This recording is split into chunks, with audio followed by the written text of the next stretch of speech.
С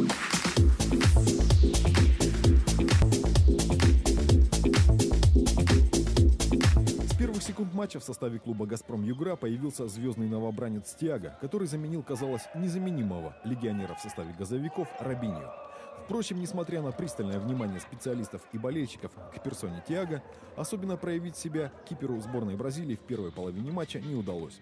Команды играли в первые 25 минут в классический академичный мини-футбол. Никто не хотел ошибаться и никто не ошибся.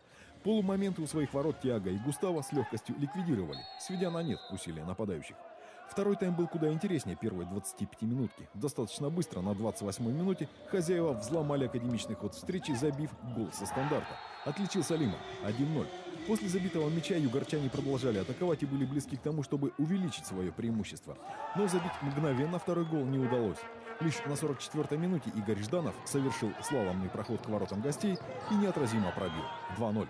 Вообще, во втором тайме скорости возросли, игра пошла на встречных курсах, и Югорск смог увидеть в деле Тиаго. Необходимо отметить, что этот парень обладает весьма высокой культурой паса рукой и ногами, великолепно играет внизу, и, как показалось, он не знает страха. Бесстрашный новоиспеченный 22-й номер «Газпрома» ликвидировал все опасные моменты возле своих ворот. Кроме этого, подключался к атакам своих новых партнеров по команде и действовал весьма грамотно, вовремя возвращаясь в створ ворот. Более того, Тиаго чуть было не забил гол в своей первой встрече за Югорск. И только мастерство Сучилина спасло Новосибирск от третьего пропущенного мяча. Итог матча 2-0 в пользу Югорска. Мы проиграли по делу, потому что, конечно, если ты впереди играешь на 0, то выиграть или даже в ничью сыграть очень сложно. Нам удалось реализовать один стандарт. Со штрафного мы забили первый гол. После этого игра стала немного более открытой.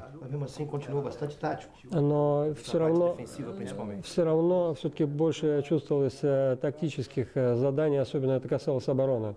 Кстати, «Газпром-Югра» впервые в этом сезоне завершает матч, не пропустив ни одного мяча. Для Тиаго это, похоже, весьма важно. Конечно, для меня это имеет огромное значение, потому что для любого вратаря на первом месте, конечно, победа команды, но и на втором, конечно, отстоять на 0. Поэтому для меня это очень важно.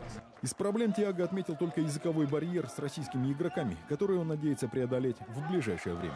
В чем была трудность в этой первой игре? В том, что я пока еще не очень хорошо знаю все команды по-русски, которые нужно давать игрокам. Да, и поэтому я немного больше обычного терял времени на то, чтобы отреагировать и дать соответствующую быструю команду игрокам.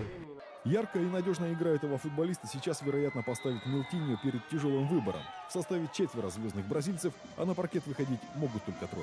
Андрей Сиюткин, Югорск, специально для Ассоциации мини-футбола России.